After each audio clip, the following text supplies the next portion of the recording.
Hey guys, it's Miller's Minis and Medicine episode 5. This episode we're going to be talking about the medical school interviews.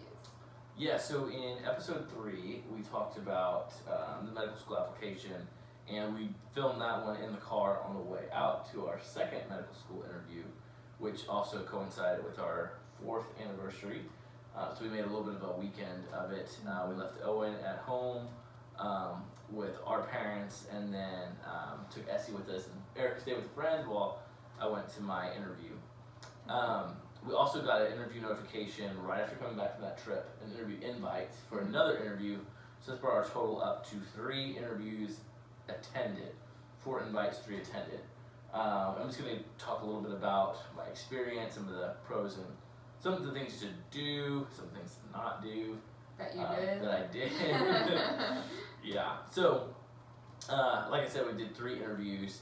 One was local, 2 involved travel. One of the 2, Erica went with me. I still ended up spending the night in my own place. The night before that one, Erica stayed with a friend. Just because of Essie being, at that point, I think she was like 3 months old, still not sleeping great. I think it's important to be well rested when you go into your interview. You don't want to be exhausted. And I think with Essie, had I slept in the same room as her, that was a lot more likely to have occurred. So definitely be well rested, number 1. I think a certain level of preparation is important. Definitely do your research on the school. For me, I feel like I did a lot of that on the front end. That was something that really guided my decision on where to apply. Clearly, geography played a big part for our family, because we don't want to be too far from our extended family. But then also just culture of the school, mission, things like that. I had done quite a bit of before I even applied to any of these schools. So leading up to the interviews, there was some research I did, but it wasn't too intensive because I felt like I was pretty well versed in what the school was all about. Some people do a lot of research prep and listen to all these ethical questions and practice out answers and rehearse things, and I really try to stay away from that. I mean, whatever works for you is great. I think for myself, I want to interview maybe just a little above my baseline. I don't want to be accepted and then think I'm this amazing person, and then I'm there for 4 years, oh, we're kind of disappointed with who Jared is. So I'd rather just this is who I am. I don't want to put on any type of front, because as much as they're trying to make a class that they feel is cohesive and has a good fit, they want to see if you have a good fit for the class and for their culture, and I also want to know for myself if the school fit me. And I feel like if you're putting on any type of pretenses, that eliminates a big part of what they're trying to determine, and honestly what I feel like you as the applicant should be trying to determine.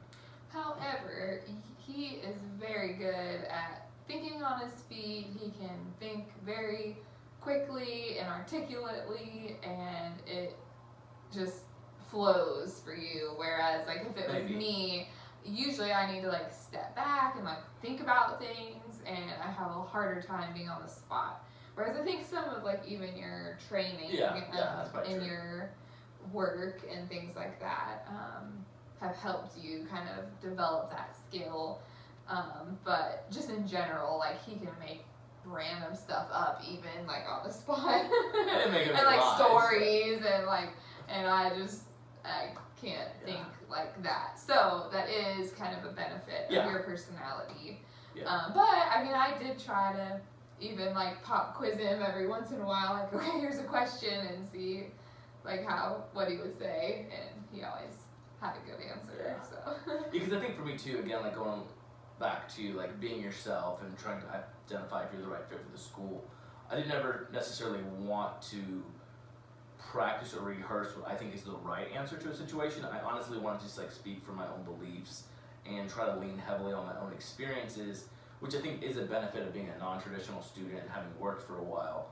Most questions I encountered, I was able to I've actually dealt with that, and this is what I did in this particular situation, versus this is what I would do, or this is what I feel like you're supposed to do.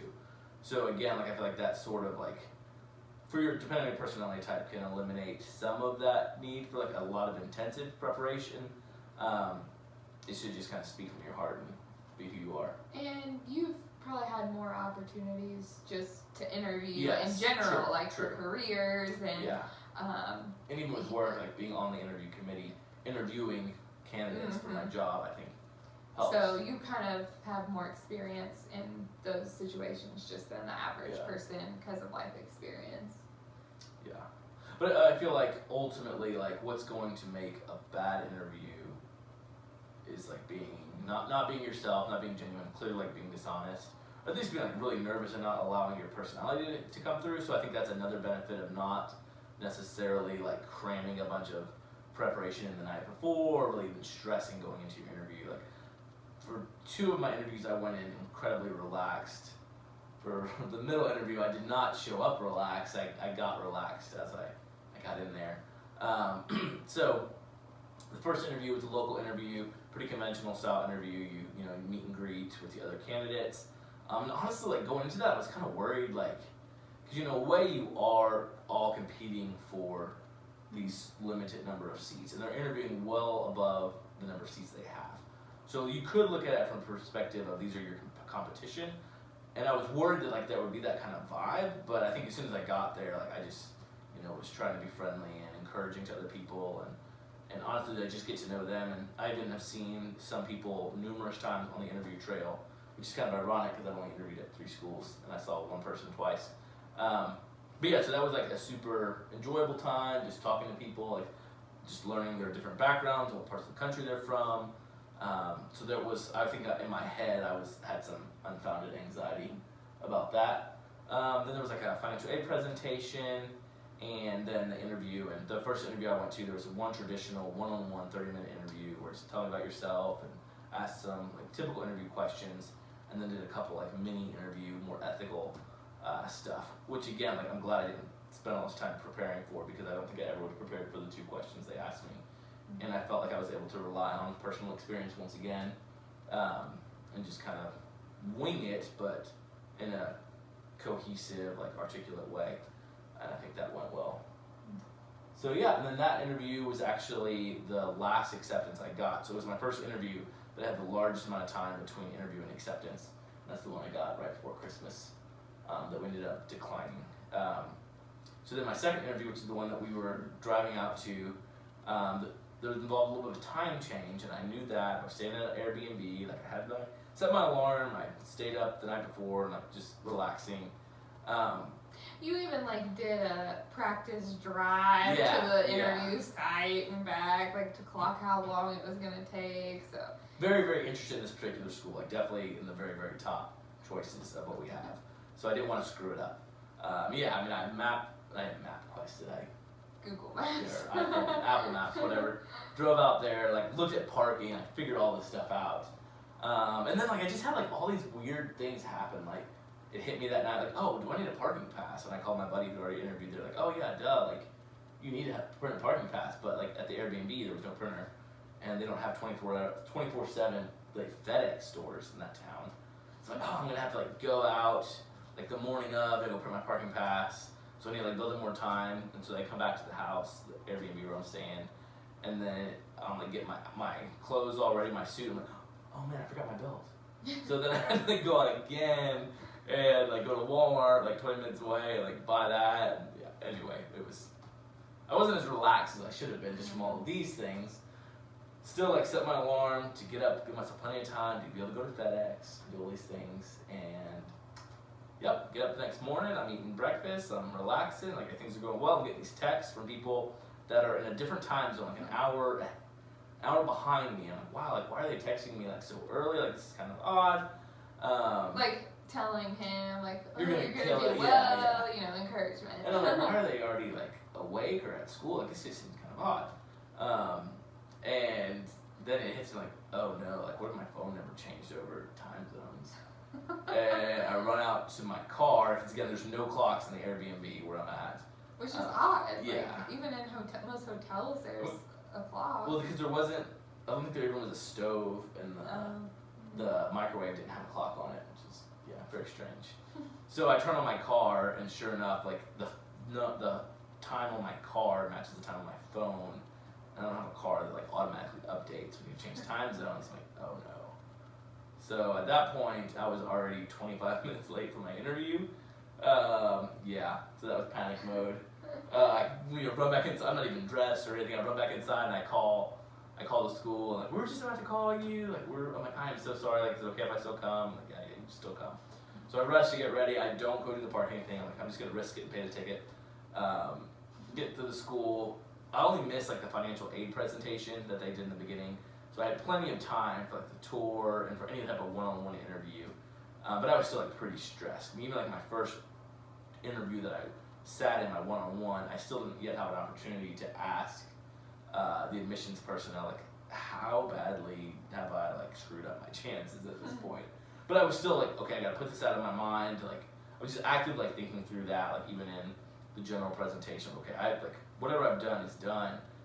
I can only compound this if I am nervous or, stressed out in my interview, and then I don't interview well. So I've got to put this behind me. So I feel like I did a pretty good job of that in my first interview, and then thankfully I had a moment in between interviews to talk to the admissions committee member, the personnel that I've been speaking with, and like, hey, like, did I really like screw this up? And she was like super great. She's like, no, don't worry about it. Like, you're fine. And then my second interview was again like a pretty conventional one-on-one interview, real conversational, a good tour, and yeah, that was about it for that one. Again, got accepted to that school as well, which is kind of crazy. Like, I was late to my interview, but I still got accepted, so I feel really good about that. Like, that'll be a good story. Don't try this at home. I'm not recommending this, and I'm not gonna go how great I am. It's just like, wow, like, even in the midst of that, like we still. You're awesome, babe. I'm not saying that at all. The third interview was much more laid back. Like, I got there on time, so that automatically like felt better. And it was a pretty typical interview. But that was like a tough week because you were working, and then you had exams, and then you had the interview, which wasn't local. Yeah, I had a final exam like the day I got back from that, or an exam that if I did well on, I wouldn't have to take a final in the class that I was like most iffy on. So that was challenging. Yeah, so kind of a blur week, lots of things to prepare for, but you made it through and got accepted to that school too. Yeah, so 3 for 3, which feels good. Do you think you'll do any more? I think there's still like one other local school that we would be interested in, and we'd interview at that one. The other ones are being out of state, whether they're private or state schools, just being further away from family, and then being more money. Tuition like pretty much close to double if it's an out of state school. So financially, that just doesn't really seem to make a ton of sense for us. But I mean, I'm not closing any doors. Like, we'll see what kind of invitations come in, and then kind of go case by case. I think at this point, since we have some options already. Yeah. So we're really thankful for this position that we're in, and if you have any questions, like specifically about interviews, or just like how he prepared, or how I limitedly was able to help, please comment and let us know. We'd love to.